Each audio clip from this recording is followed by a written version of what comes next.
rafaadnay dadaalno soo ruxlayn sida lagu ogaado haddii uu qofku ku jecel yahay. Si ka duwan sida dad badan aaminsan yihiin, inaad ogaato in qofku jecel yahay iyo in kale waa wax aad u fudud. Waxaad u baahan tahay oo keliya inaad indhahaaga u furto calaamadahan soo socda. Calaamadahani waa kuwo qofku uu muujinayo isagoo aan iska warhayn ama moogan, haddana waxay kuu saamaxaysaa inaad ogaato qofka ku jecel. 1. Qofka oo aad kuugu soo dhowaada.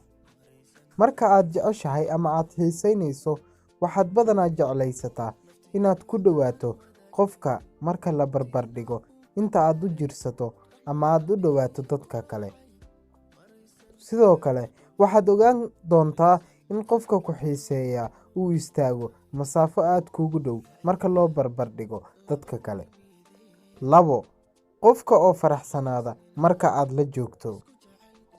Qofka oo dhoola caddeeya marka uu kula hadlayo, xataa iyadoon jirin sabab fiican oo lagu dhoola caddeeyo, waa calaamad kale oo weyn oo caddaynaysa qofka ku jecel. 3. Dhoola caddayn aan horay u qarsoomin. Dhoola caddayntu qofku horay uma qarsoonto. Haddii qofku aad ku xiisaynayo, dhoola caddaynta beenta ahi horay ayay u qarsoontaa, halka dhoola caddaynta dhabta ahi xoogaa ay sii muuqato inta aanay qarsoomin. 4. Dabeecadda qofka oo isbeddesha. Qofka oo maalin aad kuugu fiican maalinna ku inkira waa calaamad jacayl oo aad u weyn. Sababta ka dambeysa arrintani waxay tahay, marka hore qofku wuxuu kula dhaqmayaa si aad u fiican sababtoo ah wuu ku jecel yahay, laakiin marka uu xaqiiqsado inuu dadaal aad u badan sameeyay isagoon ka helin wax jawaab ah, bilaabaa inuu dib isku qabto. 5. Saaxiibada waa dad aad u fiican.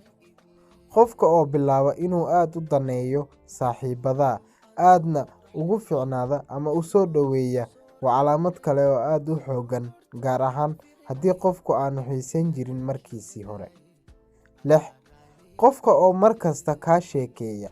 Marka uu qofku ku jecel yahay, qof kale waxa uu badanaa u jeclaadaa inuu ka hadlo ama ka sheekeeyo qofka uu jecel yahay.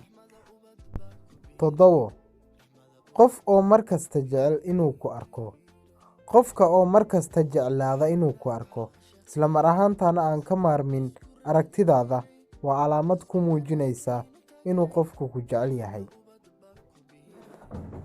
Waa ku mahadsantahay daawashada muuqaalkan. Haddaad ka heshay, please subscribe noo sar.